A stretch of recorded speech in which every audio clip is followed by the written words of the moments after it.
Good morning and welcome from Australia Towbars Performance. Today we had a pleasure of working on a brand new Range Rover Evoque where we fitted a Westfalia detachable invisible towbar together with the integrated wiring kit. I'll show you how easy it is to detach it and how it looks detached. So what we can do, open up the key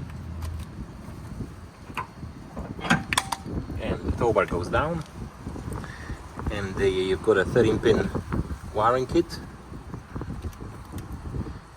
available that swivels back inside the bumper.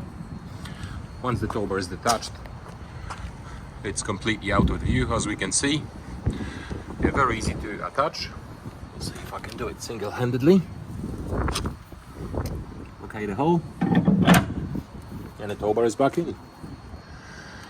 The wiring that's been done on this vehicle is fully integrated, so it works with your car electronics and systems, as well as it disables reverse rear parking sensors when you're reversing with a trailer or a bike rack, which stops annoying beeping.